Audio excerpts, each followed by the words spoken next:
அனைவருக்கும் வணக்கம். ஜோசப் விஜய் எனும் நான் அப்படின்னு சொல்லிட்டு பார்த்தீங்கன்னா விஜய் அவர்கள் வந்து பதவியேற்றிருக்காரு. அதாவது அவங்களுடைய ரசிகர்கள் அவங்க தொண்டர்கள் மிகவும் எதிர்பார்த்த நிலையில் நேற்று தடைகளை தாண்டி வந்து அவர் பதவியேற்றுக்காருன்னு சொல்லலாம். ஆமாங்க, தடைகள் தான் வந்துச்சு கவர்னரால். கவர்னர் பார்த்தீங்கன்னா கிட்டத்தட்ட எனக்கு தெரிஞ்சு ஒரு 4-5 வாட்டியாச்சும் வந்து வர வச்சு திருப்பி அனுப்பி எனக்கே கடுப்பாயிடுச்சுனா அது இப்படி பண்ணுறாங்களே அப்படின்னு சொல்லிட்டு தோணுச்சு. கடைசியில் பல தடைகளை தாண்டி பதவியேற்றிருக்கார். நேற்று பதவியேற்பு விழாவில் பார்த்தீங்கன்னா யார் வந்திருந்தாங்கன்னு எனக்கு தெரியும். அவங்களுடைய நண்பர்கள், அவங்க அப்பா அம்மா வந்திருந்தாங்க. அப்புறம் பார்த்தீங்கன்னா அவங்களுடைய ரசிகர்கள், அப்புறம் தொண்டர்கள், அப்புறம் பார்த்தீங்கன்னா அவங்க ஃப்ரெண்ட்ஸுக்கு நிறைய பேர் இருந்தாங்க. அது போக பார்த்தீங்கன்னா ஒரு 2 பேர் வராதது எனக்கு மிகப்பெரிய ஒரு வருத்தம் அளிக்குது. என்னென்னு பார்த்தீங்க யாருன்றது உங்களுக்கு நல்லாவே தெரியும். அவருடைய மகனும் வரல, அவங்க மகளும் வரல. அவங்க வந்திருந்தா கொஞ்சம் பார்க்குறதுக்கு கொஞ்சம் நல்லா இருந்திருக்கும். ஏன்னா அப்பா பதவி முதலமைச்சராக போகிறாரா அப்படின்ற ஒரு சந்தோஷம் கண்டிப்பாக இருக்குதான்னு செய்யும். ஆனால் அவங்க 2 பேர் வரல. ஒருவேளை அவங்க ஃப்ரெண்ட்ஸெல்லாம் கூட கேட்டிருப்பாங்க, ஏன் நீ போகல அப்படின்னு கேட்டால் அவங்க மனசு எந்த அளவுக்கு வருத்தப்படுவாங்கன்றதை என்னால் புரிஞ்சிக்க முடியுது. அவங்க வராதது சின்ன வருத்தம். விஜய் அவர்களும் ஃபீல் பண்ணியிருப்பாரா இல்லையான்னு சொல்லிட்டு எனக்கு தெரியல. கண்டிப்பாக ஃபீல் பண்ணியிருப்பாருன்ட்டு தான் எனக்கு தோணுது. எல்லாம் வந்து அமர்ந்துட்டாங்க. அமர்ந்த உடனே பார்த்தோன்னா எல்லாரும் எதிர்பார்த்த ஒரு விஷயம், விஜய் வருது, ஜோசப் விஜய் நான் சொல்லிட்டு பதவியேற்கணும். அதே போல் பதவியேற்றாங்க. எல்லாம் பார்த்திங்கன்னா அவங்களுடைய நெருங்கிய நண்பர்கள்லாம் வந்து கண்ணீர் வடித்தாங்க. அப்பா அம்மாலாம் பார்த்தீங்கன்னா ரொம்ப ஆனந்த கண்ணீரில் இருந்தாங்க. அவங்களோட ரசிகர்கள் தொண்டர்கள் எல்லாருமே அண்ணனை ஜெயிக்க வச்சிட்டா ஹாப்பிடா அப்படின்னு சொல்லிட்டு சந்தோஷமாக உட்காந்தாங்க. சரி, பொதுமக்களே ஒரு ஆர்வத்தோடு பார்க்குற விஷயம் என்னென்னு பார்த்தீங்கன்னா விஜய் அவர்கள் வந்து பதவி ஏற்ற உடனே ஒரு விஷயத்தை பண்ணுவார் அப்படின்னு சொல்லிட்டு எதிர்பார்த்தாங்க. கண்டிப்பாக வந்து ஒரு 3 வாக்குறுதி கொடுத்தாரு. இந்த 3 வாக்குறுதி நிறைவேற்றுவார். ஏன்னா விஜய் பார்த்தீங்கன்னா ஸ்ட்ராங்காக சொல்கிறேன், நான் பதவி ஏற்ற உடனே இந்த 3த்தையும் நான் பண்ணுவேன் அப்படின்னு சொல்லிட்டு சொல்லியிருந்தார். அதுக்கு முன்னாடி பார்த்தீங்கன்னா பதவி ஏற்புக்கு முன்னாடி ஒரு விஷயம் நடந்துச்சு. அது எத்தனை பேர் நோட் பண்ணிங்கன்னு சொல்லிட்டு எனக்கு தெரியல. ஆனால் அது மிகப்பெரிய ஒரு பேசும் பொருளாச்சு. என்னன்னு பார்த்தீங்கன்னா வந்தே மாதரம் என்ற பாடல் முழுங்கின பிறப்பு, அப்புறம் பார்த்தீங்கன்னா அந்த ஜனகணமன அகதி அந்த நேஷனல் ஆந்தம் பாடின பிறப்பு பார்த்தீங்கன்னா அதுக்கப்புறம் தான் வந்து தமிழ் தாய் வாழ்த்து பாடப்பட்டது. இது பார்த்தீங்கன்னா அங்கே வந்து நிறைய விமர்சனங்கள்லாம் எழ ஆரம்பிச்சு. ஏன்னா இந்த தமிழ் தாய் வாழ்த்து பாட்டு தான் முதல்ல நீங்கள் பாடணும் அரசு நிகழ்ச்சியில் அப்படின்னு சொல்லிட்டு மிகப்பெரிய ஒரு பிரச்சனை ஏற்படுச்சு. உங்களுக்கு எல்லாருக்கும் தெரியும், போன ஆட்சியில் அதாவது சட்டசபையில் தமிழ் தாய் வாழ்த்து தான் நான் பாடுவோம் இதுதான் எங்கள் மாண்புன்னு சொல்லி பெரிய பிரச்சனையாச்சு. கவர்னரும் பார்த்தீங்கன்னா கோச்சின்னு போன விஷயங்கள்லாம் ஒன்று வந்திருக்கும். அதை மீறி வந்து செயல்படுத்திட்டு வராங்க. ஸோ விஜய் அவர்கள் வந்து எப்படி மறந்தார்ன்றது தெரியல. நிறைய கேள்விகள் எழும்புது, விமர்சனங்கள்லாம் வைக்க ஆரம்பிச்சிட்டாங்க. பார்த்தீங்கன்னா அவங்க கூட்டணி கட்சிகள் பார்த்தீங்கன்னா விசிக, கம்யூனிஸ்ட் பார்ட்டி எல்லாருமே வந்து எதிர்ப்பு தெரிவிச்சிட்டாங்க. எப்படி நடந்துச்சு, இது கண்டிப்பாக வந்து நீங்கள் இது விஷயமா அறிக்கை விடணும் அப்படின்னு சொல்லியிருந்தாங்க. அதே போல் பார்த்தீங்கன்னா எல்லாம் நடந்து முடிஞ்சிச்சு. விமர்சனங்கள் தொடக்கத்திலே விமர்சனமாச்சு. அதுக்கப்புறம் பார்த்தீங்கன்னா விஜய் அவர்கள் என்ன சொல்ல போகிறாருன்னு சொல்லிட்டு ரொம்ப எதிர்பார்த்திருந்த வேலையிலே வச்சாரு பாருங்க ஒரு ட்விஸ்ட்டு. அதாவது அறிவிக்கிறதுக்கு முன்னாடி ஒன்று சொன்னாப்புல, அது என்னன்னா இந்த மாதிரி 10 லட்சம் கோடி வந்து இந்த கவர்மெண்ட் வந்து கடன் வாங்கி வச்சிருக்கு, எல்லாம் தொடச்சி நக்கிட்டு போயிட்டாங்க. அதனால் வந்து நான் வந்து பண்ணுவேன், நீங்கள் எதிர்பார்க்குறீங்க, ஆனால் பண்ணுவேன், ஆனால் இப்போ இல்லை, கொஞ்சம் டைம் கொடுங்கன்னு சொல்லிட்டு ஒரு குண்டை ஒன்று தூக்கி போட்டார். இது எதிர்பார்த்தது தான். ஏன்னா இது விஷயமா அவங்களுடைய விர்ச்சுவல் பேரியர்ஸே பார்த்தீங்கன்னா ஸ்பேஸ் மூலியமாக, அதாவது பார்த்தீங்கன்னா ட்விட்டர் ஸ்பேஸ் மூலியமாக பேசியிருந்தாங்க. என்ன பேசினாங்களோ அதே தான் விஜய் அவர்களும் வந்து பேசியிருக்காரு. என்ன சொல்லியிருக்காருன்னா காசு இல்லை அதனால் பண்ண முடியாது. அதே மாதிரி தான் அவங்களும் சொல்லியிருந்தாங்க. அது எப்படி கனெக்டிவிட்டி ஆகுதுன்னு சொல்லிட்டு எனக்கு தெரியல. இந்த ஆடியோவை நீங்கள் கொஞ்சம் கேட்டுக்கோங்க. நீங்கள் ஃபஸ்ட்டு இன்னொன்று என்ன விஷயம்னு வச்சுக்கோங்க, இவங்க நினைக்கிறது வந்துட்டு எங்கள் உரிமை தொகை 2000 கொடுக்குறீங்க அப்படி நாளைக்கு ஆரம்பிச்சலாம்னு நினைக்கிறாங்க. இவங்க உட்காந்தோன்னே அதான் ஆரம்பிப்பாங்க. இந்த மாசம் சிலிண்டர் வரலமாங்க, இப்பவே ரீல்ஸ் போடுறாங்க, எனக்கு தாய்மாமன் சீர் வரலன்னு ஒரு பையனை விட்டு ரீல்ஸ் எல்லாம் போட்டுட்டு இருக்காங்க. பட் இவர் வந்து உட்காந்தோன்னே என்ன சொல்லுவா போறாருன்னு வச்சுக்கோங்க, ஐயா நான் வந்தேன், உங்களுக்கு என்னென்னவோ செய்யணும்னு பல கனவுகளோட வந்தேன், உங்களுக்காண்டியே வாழணும்னு வந்தேன். 60 வருஷமா இவங்க அடிச்சு வச்ச கொள்ளைய சரி பண்ணுவேன், இன்னும் 60 வருஷம் தேவைப்படும் போல, எல்லாத்தையும் அள்ளிட்டு போயிட்டாங்க, ஒண்ணுமே இல்ல. கேட்டீங்களா? பர்ஃபெக்டா சிங்க் ஆகுது பாத்தீங்களா? இதுதான் உண்மை. அதாவது விஜய் அவர்களுக்கு நல்லாவே தெரியும் 10 லட்சம் கோடி கடன் இருக்குன்னு அப்படின்னு சொல்லிட்டு விஜய்க்கு தெரியும். விஜய்க்கு மட்டும் இல்லை, தமிழ்நாட்டு மக்களுக்கே தெரியும். அது எப்படின்னா போன ஆட்சியில் பிப்ரவரி மாதமே பார்த்தீங்கன்னா தங்கம் தென்னரசு அவர்கள் பார்த்தீங்கன்னா ஒரு வெள்ள அறிக்கை விட்டார். அதாவது பார்த்தீங்கன்னா இந்த கவர்மெண்ட் பார்த்தீங்கன்னா கிட்டத்தட்ட 10 லட்சம் கோடி கிட்ட வந்து கடன் வாங்கியிருக்குன்னு சொல்லிட்டு ஒரு அறிக்கை விட்டுருக்காரு. என்னெல்லாம் வரவு கணக்கு செலவு எல்லாமே விட்டுருக்காரு. அதாவது பார்த்தீங்கன்னா ரிசர்வ் பேங்கோட வரைமுறை இருக்குல்ல, அந்த வரைமுறைக்குள்ளே தான் வந்து கடன் வாங்கியிருக்குன்றதை தெளிவுபடுத்திட்டாரு. இதை வச்சு தான் என்ன பண்ணுறாரு விஜய் அவர்கள் வந்து ஒரு தேர்தல் அறிக்கையை ரெடி பண்ணி இந்த மாதிரி நான் மக்களுக்கு வந்து 2500 நான் கொடுப்பேன், வரும் பஸ்ஸில் பார்த்தீங்கன்னா இலவச பயணங்கள் பெண்கள் வந்து எந்த ஏரியா வந்து செல்லலாம் அப்படின்னு சொல்லிட்டு நிறைய அறிக்கைகள் வெளியிட்டார். ஆனால் இப்போ வந்து ஏன் அப்படி பேசுகிறாருன்றத எனக்கு தெரியல, சுத்தமாக தெரியல. பொதுமக்களாகி எல்லாருக்கும் தெரிஞ்சுக்க என்னடா அது இப்படி சொல்லிட்டாரு, அப்போ சொன்னதெல்லாம் பொய்யா அப்படின்னு சொல்லிட்டு எல்லாரும் கேள்வி. கரெக்டு தான், உண்மைதான், 100% உண்மை தான். எப்படி அவர் பேசினாருன்றது எனக்கு சுத்தமாக எனக்கு புரியவே இல்லை, தெரியவே இல்லை. எல்லாம் பார்த்தீங்கன்னா ஏங்கி போயிருந்தாங்க அந்த டைமில். பல விமர்சனங்கள் வந்தாலும் ஒரு சமூக வலைத்தளத்தை சார்ந்த ஒரு பெண்க, அதை ஒன்றும் இல்லை, நான் வீடியோ பார்க்குறேன், 2 நிமிஷத்தில் வேற மாதிரியான விஷயத்த பேசியிருக்குங்க. பாருங்க இந்த வீடியோ, நீங்கள் பாருங்களேன். ஃபர்ஸ்ட் விஷயம், அந்த ஒயிட் பேப்பரில் என்ன இருக்க போகுதுன்னா ஒரு ஸ்டேட்டோட எக்ஸ்பெண்டிச்சர் அண்ட் ரெவன்யூ இருக்க போகுது. இதை தெரிஞ்சுக்கிறதுக்கு நீங்கள் சிஎம் ஆகணுன்ற அவசியமே கிடையாது. CAG.gov.in போயிட்டு ஸ்டேட்டை செலக்ட் பண்ணி இயரை செலக்ட் பண்ணிங்கன்னா உங்களுக்கு பிடிஎஃபாக டவுன்லோட் ஆயிரும். உங்களுக்கு எனக்கு இருக்கிற காமன் பீப்புள் எல்லாருக்கும் டவுன்லோட் ஆகும். இதையே படிக்காமல் மேனிஃபெஸ்டோ கொடுத்துருக்கீங்க. பார்த்தீங்களா, விஜயன் அவர்கள் வந்து இந்த பெண் பேசின வீடியோ பார்த்துருந்தாலே அவர் தெளிவாயிட்டு இருப்பார். ஏன்னா அந்த அளவுக்கு சொல்லிடுச்சு. அதாவது நீங்கள் வெள்ளரிக்க விடுறதுக்காக வந்து நீங்கள் வந்து சிஎம் ஆகணுன்ற அவசியம் கிடையாது. அதாவது CAG.gov.in போயிட்டு போனாலே எல்லாமே நிதிநிலை அறிக்கை என்ன எல்லா அறிக்கையும் வந்துடும். அது எவ்வளோ செலவாயிருக்கு, எவ்வளோ வரவு கணக்கு ஃபுல்லாக வந்துட போகுது, அதுக்கே நீங்கள் போயிட்டு அங்கே ஒரு வெள்ளை அறிக்கை விட்றீங்க அப்படின்னு சொல்லிட்டு கேள்விகள் எழும்புச்சு. ஆனால் வந்து இதையும் பார்த்தீங்கன்னா சிலர் இல்லை, பலர், அதாவது விஜய்க்கு வாக்களித்தவர்கள் என்ன சொல்கிறாங்கன்னா, போயா கஷ்டம்னு சொல்லிட்டாங்க பார்த்தீங்களா, எங்கள் அண்ணன் பார்த்தியா வெள்ளை அறிக்கை விட்றேன்னு சொல்லிட்டாரு, அவ்வளோதான் போதும், எங்களுக்கு ஒன்றும் தேவையில்லைங்க, எங்களுக்கு ஒன்றும் நாங்கள் தானே ஓட்டு போட்டோம், எங்களுக்கு ஒன்றும் தேவையில்லை, விஜய் சிஎம் ஆனால் போதும் அப்படின்னு சொல்லிட்டு சொல்கிறாங்க. நான் கேட்குறேன், ஏன்பா உங்களுக்கு தேவையில்லப்பா, நீங்கள் என்ன போவீங்க, ஆனால் பொதுமக்கள்லாம் இருக்காங்க, தமிழ்நாட்டு பொதுமக்கள்லாம் இருக்காங்களே, கஷ்டப்படுறவங்களாம் இருக்காங்களப்பா, அவங்களும் ரொம்ப இயங்கிட்டு இருப்பாங்களா, அவங்களுக்கு தான் தேவையில்லையாப்பான்னு தான் நான் கேட்க முடியும். ஆனால் இவங்களுக்கு எதுவும் தேவையில்லைங்க, விஜய் அவர்கள் எதுவும் பண்ண வேணாம், விஜய் சிஎம் ஆகிட்டு உக்காந்தாலே அவங்களுக்கு போதும் அப்படின்ற ஒரு மைண்ட் செட்டில் தான் யார் இருக்கா, இவங்க இருக்கிறாங்க. இதுதான் உண்மை. இவர் மட்டும் இல்லை, அதாவது இன்னைக்கு பதவி ஏற்க வந்தாங்க கீர்த்தனான்ற ஒரு அமைச்சர் சர்டிஃபிகேட் எடுத்து வரல. எது ஜெயிச்ச சர்டிஃபிகேட்டை கொடுப்பாங்க, எம்எல்ஏ சர்டிஃபிகேட் சான்றிதழ், வெற்றி சான்றிதழ் கொடுப்பாங்க, அந்த சான்றிதழ் கூட வராமல் சட்டசபைக்குள்ளே வந்து பதவி ஏற்க முடியாதுன்னு சொல்லிட்டு பாருங்க அந்த வீடியோலாம் பாருங்க.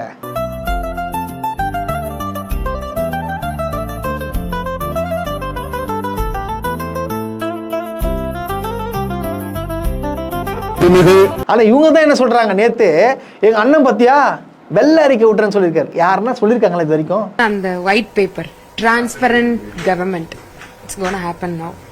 அதை மக்கள் வந்து இப்ப பார்க்க போறாங்க. எத்தனை பேர் ஒயிட் பேப்பர் ரிலீஸ் பண்ணாங்க, மேடம் மாண்புமிகு அமைச்சர் கீர்த்தனா மேடம் 2021 ஆட்சியில் அமர்ந்த உடனே நம்ம பிடிஆர் பழனிவேல் தியாகராஜன் அப்போதான் ஃபினான்ஸ் மினிஸ்டராக இருந்தார், அடுத்த நாளே வந்து ஒரு வெள்ளை அறிக்கை விட்டார். இந்த மாதிரி இந்த கவர்மெண்ட் இந்த கடன் வாங்கியிருக்கு, எப்படி இந்த கடன் வாங்கியிருக்கு, அதனால் வந்து நான் இதெல்லாம் பண்ணுறதில்ல, இதை வச்சு நாங்கள் இதெல்லாம் பண்ண போகிறோன்னு சொல்லிட்டு தெளிவுபடுத்தியிருந்தார். கீர்த்தனா மாண்புமிகு அமைச்சர் வந்து அவங்க காமெடி இருக்க, சட்டசபையில் இன்னொரு காமெடி இருந்துச்சு. அது என்னன்னு பார்த்தீங்கன்னா, ஒரு எம்எல்ஏ பதவி ஏற்கிறதுக்கு சர்டிஃபிகேட் கொண்டு வரணும் இல்லைங்க, பக்கத்தில் உட்காந்துக்கிறார் பாருங்க, அவர் சர்டிஃபிகேட் எடுத்துன்னு வந்துட்டார். அவர் சர்டிஃபிகேட் எடுத்துன்னு வந்து கொடுத்தவனியா பார்க்குறாரு போல ஸ்பீக்கரு, என்னப்பா உன் பேரில் வேற ஒரு பேர் போய் மாற்றி எடுத்துனுவாங்க, நீங்கள் பக்கத்தில் உட்காந்து ஒரு சர்டிஃபிகேட் எடுத்து வந்து பதவி ஏற்கிறாருங்க. இந்த வீடியோ பாருங்க. எடுக்கப்பெற்ற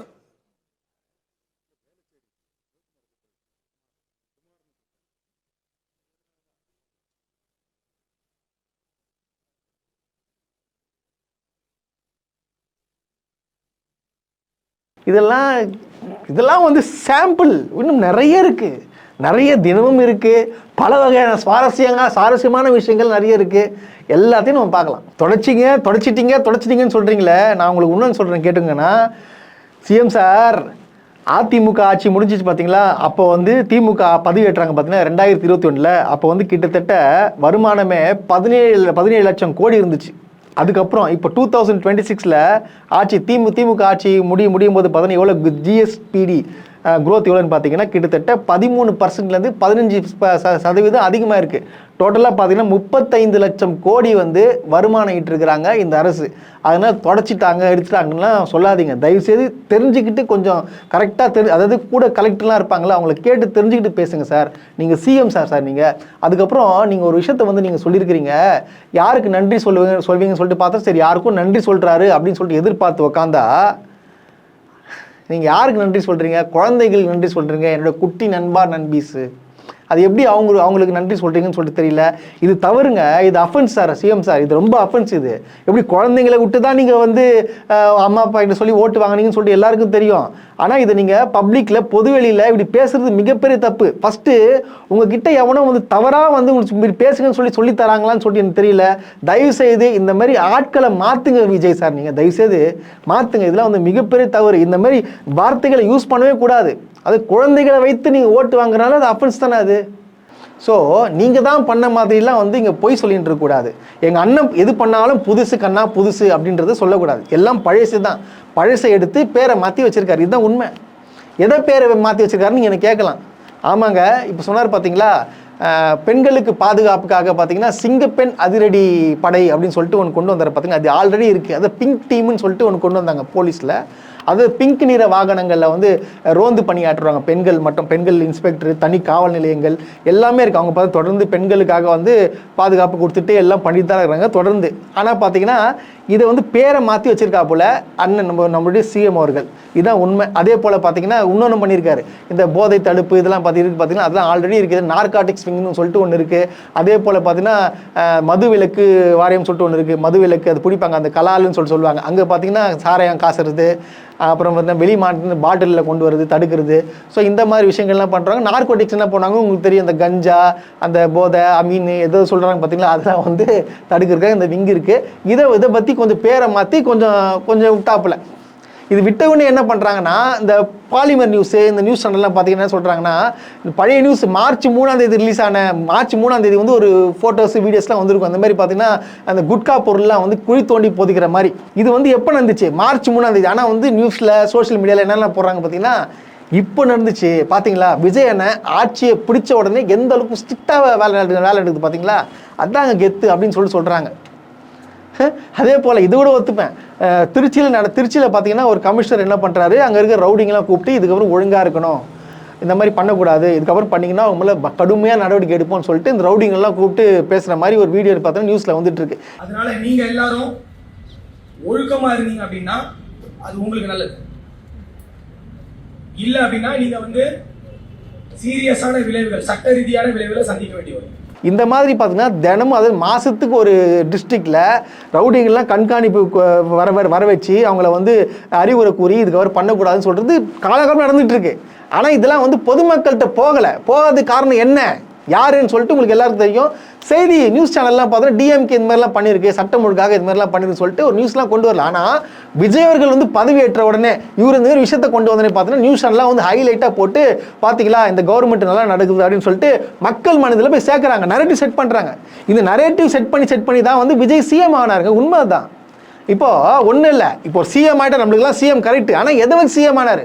ஒரு நடிகனாக வந்து நடிகனாக மட்டும்தான் மக்கள் மனசில் பூந்து ஓட்டு போட வச்சு ஜெயிச்சிருக்காருன்னா வேற லெவலில். நீங்கள் ஓட்டு போட்டது கரெக்டுன்னு நினைக்கிறீங்களா? ஓட்டு போட்டுங்க, சிஎம் ஆகிட்டார், அவ்வளோதான், ஒன்றும் பண்ண முடியாது. 5 வருஷம் அவர் தான் சிஎம்மு. அவர் சொல்கிறது தான் அவர் என்ன சொல்கிறாரோ அதுபடி நம்ம நடக்கணும். நம்மளோட சிஎம் நம்ம என்ன கோரிக்கை வச்சாலும் அவர் கண்டிப்பாக அது நிறைவேற்றி தான் ஆகணும். ஆனால் கொஞ்சம் யோசிங்க, ஊர் பேர் தெரியாதவங்களாம் எம்எல்ஏ. தூத்துக்குடியில் பார்த்தோன்னா யாரும் நடிகர் ஒரு எம்எல்ஏ ஆக்கி விட்டாங்க. எங்கெங்கேயோ யாரு அதாவது வேட்பாளர் பேர் தெரியாமே நிறைய பேர் எம்எல்ஏ ஆக்கிடுறாங்க. யாருக்காக? விஜய்க்காக. விஜய் என்ற ஒரு முகத்துக்காக அனைவரும் அவங்கள ஓட்டு போட்டு எம்எல்ஏ ஆக்கியிருக்கிறாங்க. அப்போ இத்தனை காலமாக உழைத்த அரசியல்வாதிகள் என்னென்னோ நல்லது பண்ணியிருப்பாங்க. உங்களுக்கு உடனே கரண்ட் பிரச்சனையா, ரோடு பிரச்சனை, எந்த பிரச்சனையாக இருந்தாலும் வந்து உங்களை வந்து பார்த்தவங்க இதெல்லாம் அவங்களாம் வேஸ்ட்டு. விஜய் சொல்லிட்டாரு, ஓட்டு போட்டீங்க, இப்படிதானே? ஆனால் ஒன்றுங்க, இந்த மே 15 சிஎம் அதை முன்னாள் சிஎம் சொல்லியிருந்தாரு 2000 ரூபாய் கொடுக்குறேன்னு சொல்லியிருந்தாரு. ஆனால் என்ன பண்ணுறது, அதெல்லாம் வராது. ஏழை மக்கள்லாம் வந்து என்ன பண்ணுவாங்கன்னு சொல்லிட்டு தெரியல. அப்புறம் பார்த்தீங்கன்னா இந்த இலவச பேருந்துலாம் வந்து வருமா வராதான்னு சொல்லிட்டு எல்லாருக்கும் ஒரு கேள்விக்குறியாகவே இருக்குது. அதை வந்து விஜய் அவர்கள் வந்து என்ன பண்ண போகிறான்னு சொல்லிட்டு தெரியல. சரி, இந்த 2500 ரூபாய் எப்போ கொடுக்க போகிறான்னு சொல்லிட்டு தெரியல. இந்த 6 சிலிண்டர் எப்போ கொடுக்க போகிறாருன்றது எனக்கும் தெரியல. அது கொடுப்பாரா மாட்டாரான்னு சொல்லிட்டு ஏகப்பட்ட கேள்விகள் எழும்புது. விஜய் சார், தயவுசெய்து வந்து டைமிங் எடுக்காதீங்க. உங்களை நம்பி தான் வந்து மக்கள் ஓட்டு போட்டிருக்காங்க. கண்மூடித்தனமாக, அதாவது நீங்கள் அரசியல் பேசாமல், அரசியலில் ஒன்றும் தெளிவு இல்லாமல் நீங்கள் பேசியிருக்கீங்க. நீங்கள் விஜய் வந்தாலே ஓட்டு போடுவேன், எனக்கு விஜய் தான் பிடிக்கும், விஜய் எங்கள் அண்ணன் அப்படின்னு சொல்லிட்டு உங்களுக்காக ஓட்டு போட்டிருக்காங்க. தயவுசெய்து நீங்கள் கொண்டு வந்த திட்டங்களை வந்து அவங்களுக்கு நிறைவேற்றுங்க சார், தயவுசெய்து சார். அதாவது என்ன இப்போ மக்கள்லாம் வந்து ரொம்ப வந்து சோர்வடைஞ்சிருவாங்க. என்னடா அது தவறான ஆட்களுக்கு நம்ம ஓட்டு போட்டுட்டோமான்னு சொல்லிட்டு பலர் வந்து இப்போ கேட்க ஆரம்பிச்சிட்டாங்க. நீங்கள் கொண்டு வந்து என்னெல்லாம் சொன்னீங்களோ அதை தயவு செய்து சாத்தியமாக்குங்க. சும்மா கண்மூடித்தனமாக வந்து நீங்கள் வந்து அறிக்கையை விட்டுட்டீங்க, இனிமேல் நான் பண்ணுறேன்னு சொல்லிட்டீங்க. அது பண்ணாமல் போச்சுன்னா அது மிகப்பெரிய ஒரு ஆபத்தில் முடியும். அதே போல் இன்னொரு ரெக்வஸ்ட் வச்சுக்கிறேன், தயவு செய்து உங்கள் டிவிக்கு சார்ந்தவர்களை வந்து பேச வேணான்னு மட்டும் சொல்லுங்கள் மைக்கெல்லாம். ஏன்னா அவங்க பேசுகிற பேச்செல்லாம் வந்து கேட்டாலே ரொம்ப கொடுமையாக இருக்குது. ஃபார் எக்ஸாம்பிள் இந்த வீடியோ நீங்கள் பாருங்களேன். டிஎம்கே கொடுக்கறதுக்கும் தளபதி கொடுக்கறதுக்கும் வித்தியாசம் இருக்கு சார். டிஎம்கே வந்து காலங்காலமா கொள்ளையடிச்சு சேர்த்து வச்சு இந்த காசுல கொடுக்குறாங்க சார். என் தளபதி அவர் உழைச்ச காசுல கொடுக்குறாரு சார். அதுக்கும் இதுக்கு வித்தியாசம் இருக்கு சார். இந்த வீடியோல அந்த அம்மா என்ன சொல்றாங்க பாத்தீங்கன்னா, டிஎம்கே வந்து கொள்ளடிச்ச காசுல கொடுத்தாங்க சார், ஆனா எங்க அண்ணன் வந்து உழைச்ச காசுல கொடுக்குறாங்க சார். என்ன உழைச்ச காசுல, டிஎம்கே கொள்ளை வச்ச காசுல? ஏமா கவர்மெண்ட்னு என்னன்னு தெரியுமாமா? முதல்ல உனக்கு கவர்மெண்ட் என்னன்னு தெரியுமா? ஒன்றும் தெரியாமல் நீ பேசிட்டு கூடாதுமா. இதான் தயவுசெய்து நிறுத்து. இந்த மாதிரி பேசுறதுனால தான் உங்களை வந்து என்ன சொல்கிறாங்க, தற்கூரிகள் சொல்கிறாங்க. இப்போ நீங்கள் ஆளுங்கட்சி சார்ந்தவர்கள் எப்படி பேசணும், எப்படி பிஹேவ் பண்ணுறது ஃபஸ்ட்டு தெரிஞ்சுக்கோங்க. சும்மா இஷ்டத்துக்குலாம் நீங்கள் இந்த மாதிரிலாம் பேசியிருந்தீங்கன்னா அது நல்லாவே இருக்காது. இது எங்கே பாதிக்குன்றதே உங்களுக்கு எல்லாருக்கும் தெரியும். ட்ரோல் மெட்டீரியல் ஆவீங்க, நீங்கள் உண்மையாகவே ட்ரோல் மெட்டீரியல் ஆவீங்க. அதே போல் பார்த்தா சிஎம் அவர்களும் பார்த்தீங்கன்னா ஒரு பக்காவான ஒரு ஸ்டேட்மெண்ட் கொடுத்துருந்தாரு. என்ன ஸ்டேட்மெண்ட் பார்த்தீங்கன்னா, விஜய் அவர்களே நீங்கள் வந்து இந்த மாதிரி வந்து குற்றம் சாட்டக்கூடாது, இந்த 10 லட்சம் சொல்லிட்டு 10 லட்சம் கோடி வந்து கடன் இருக்குது அதுன்னு சொல்லிட்டு குற்றம் சாட்டக்கூடாது. காசு இருக்குன்னு உங்களுக்கும் தெரிஞ்சும் நீங்கள் வந்து இந்த குற்றம் சாட்டத்தை விட்டுட்டு கொடுக்கறதுக்கான மனம் இருக்கணும், நிர்வாக திறன் இருக்கணும். அதை மட்டும் நீங்கள் பார்த்துக்கோங்க. நீங்கள் வந்து இது திருத்திட்டு கரெக்டாக நீங்கள் பேசுவீங்க, கரெக்டாக பண்ணுவீங்கன்ற நம்பிக்கை எனக்கு இருக்குது, வாழ்த்துக்கள் அப்படின்னு சொல்லிட்டு நேற்று வந்து சிஎம்ஓ ஒரு ட்வீட் ஒன்று போட்டிருக்காரு. அதாவது இந்த தேர்தல் அறிக்கையெல்லாம் சொன்னார் பார்த்தீங்கன்னா, அறிவித்த உடனே அடுத்த ஒரு மணி நேரத்தில் சிஎம்மோட ட்வீட் வருது. இதான் உண்மை. அதாவது தெளிவாக போட்டிருக்காங்க. ஸோ வந்து விஜய் அவர்கள் வந்து இதெல்லாம் வந்து ஃபாலோ பண்ணணும், சொன்னதே செய்யணும். சொல்லிட்டு கதையை மாற்றுறது இல்லை, வடைச்சிட்டாங்க எதுவுமே இல்லை அப்படின்ற ஒரு சும்மா வந்து மாற்றிலாம் பேசிட்டேன்னா உங்கள் மேலே பார்த்தீங்கன்னா எல்லாரும் மரியாதை வச்சுருக்கிறாங்க, அதுவும் வந்து கெட்டு போயிடும். ஆனால் உங்கள் விஜய் ரசிகர்கள் வந்து கண்டிப்பாக வந்து மாற மாட்டாங்க. நீங்கள் என்ன தவறு செய்தாலும் உங்களை ஏற்றுக்கொள்ளக்கூடியவர்கள் தான் அவங்க. இவங்க ஏற்றுக்கல தமிழ்நாடு மக்கள், அதாவது பொதுமக்களுக்கு வந்து ஒரு மிகப்பெரிய என்ன சொல்கிறாங்கன்னா, ஒன்றுமே கிடைக்காமல் போயிடும். ஆனால் என்னடா அது நம்ம எங்கடா வாழுறோம் அந்த மாதிரி வந்து ஒரு எண்ணத்தில் வந்து போயிடுவாங்க. உங்கள் ரசிகர்களுக்காக நீங்கள் வந்து ஆட்சி நடத்தாதீங்க, தமிழ்நாட்டு மக்களுக்காக நீங்கள் சொன்னதை நிறைவேற்றுறதுக்காக ஆட்சி நடத்துங்க. அதே போல் கொளத்தூர் மக்களே வணக்கங்க. இந்த வீடியோவை நீங்கள் பாருங்கள். இவருக்கு தான் வந்து நீங்கள் வந்து ஓட்டு போட்டிருக்கீங்க. பாருங்கள் எவ்வளோ சூப்பராக பேசுகிறாரு பாருங்கள். எங்கள் முதலமைச்சர் நல்லா பேசிட்டாரு, பேசுறதுக்கு கொஞ்சமே இல்லை, எல்லாம் தலைவருடைய முடிவு. தலைவர் என்ன சொல்றாரு அது செய்யக்கூடிய தொண்டன். எல்லா அடிப்படை வசதிகளும் கீழே இறங்கி மேல போவேன். எல்லா பிரச்சனையும் இருக்குது, கஞ்சா இருக்குது, எல்லாமே இருக்கு, இல்லாதது ஒன்றும் இல்லை. கொளத்தூர்ல எல்லாமே இருக்கு. பாத்தீங்களா? அதாவது நீங்க ஊர் தான் ஓட்டு போட்டீங்க. கொளத்தூர் தொகுதி ஒரு பக்காவான எம்எல்ஏ, இவர் தான் சூப்பர் எம்எல்ஏ, ஓட்டு போட்டிருக்கீங்க. இவர் தான் வந்து இவர் கண்டிப்பாக வந்து ஒரு அமைச்சர் பதவியாச்சும் கொடுக்கணும். ஏன்னா அந்த அளவுக்கு ஒரு மாண்பா பேசுகிறா போல, மாண்பா பண்பா எந்த அளவுக்கு பாருங்க, அப்படியே ஒபீடியன்ட். இவரெல்லாம் பார்த்தா ஐயோ பா அந்த ஆக்ஷனு எங்கே போனாலும் இப்படி அதெல்லாம் யாருங்க பண்ணுவா? வேற மாதிரி இங்கே இப்போ அதாவது இப்போ எங்கே தூக்கத்தோடு இதுதான் பண்ணுறா போலியா, இப்படி எங்கே போனாலும் இது என்னன்னு ஒன்றும் புரியல. இவருக்கு தான் ஓட்டு போட்டுக்கிறீங்க, நல்லா ஹாப்பியாக இருங்க. கொளத்தூர் பக்கா வச்சு போல ஆளு, சூப்பர், செம்ம ஆளு, சூப்பராக தெரிஞ்சிருக்கீங்க, வாழ்த்துக்கள்.